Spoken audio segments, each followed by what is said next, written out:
Селективно, нестручно и непрофесионално постапување во случајот со Кочанската трагедија, како и занемарување на функцијата, се дел од 10 основи поради кои пратениците од левица сметаат дека Панче Тошковски треба да си замине од Министерството за внатрешни работи.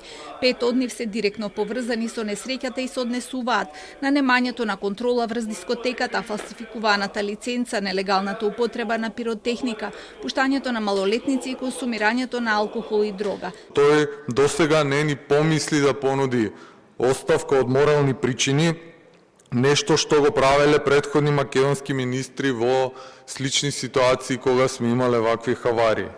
Интерпелацијата ја темелиме на 10 основи, од кои 5 се поврзани со трагедијата во Кочани, а останатите 5 се промашувања и непрофесионални действија кои не се поврзани со Кочани.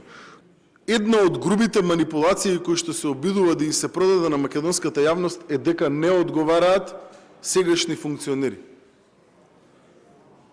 Но факт е дека беше уапсен по наредба на јавен обвинител актуелен градоначалник, факт е дека беше уапсен по наредба на јавен обвинител и се уште е на издржување на мерка притвор актуелен министер, факт е дека беше уапсен актуелен директор на дирекција за заштита и спасување, факт е дека беше уапсен актуелен командир на полициска станица. Тоа се факти. СДСМ и ДУИ кои ја поддржуваат интерпелацијата и самите обвинија за отсуство на морална и институционална одговорност, пошто нивните колеги од ВМРО ДПМН им одговорија дека тие најмалку имаат право да бараат нешто такво. Побараа да почекаат да заврши истрагата која трае 90 дена, а сега е 44-тиот ден.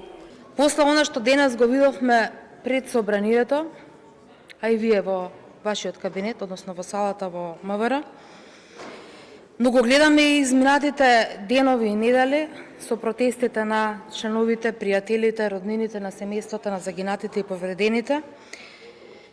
Јас имам едно прашање. Уште сте тука? Уште сметате дека не треба да поднесете оставка? Навистина сметате дека сте морално и етички чист да извршувате должноста министер за внатрешни работи?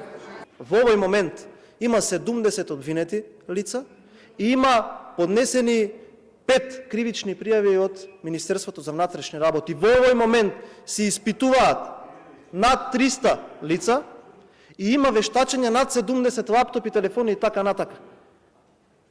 До крајот на истрагата јас верувам дека секој оној кој што има било каков момент на допир со оваа одговорност ќе биде изведен пред лицето на правдата.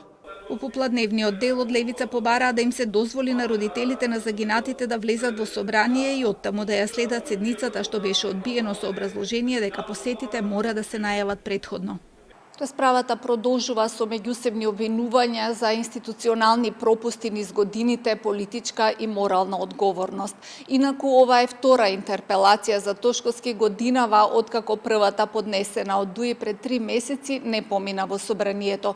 Истиот епилог се очекува и денеска од причина што опозицијата нема доволен број на гласови.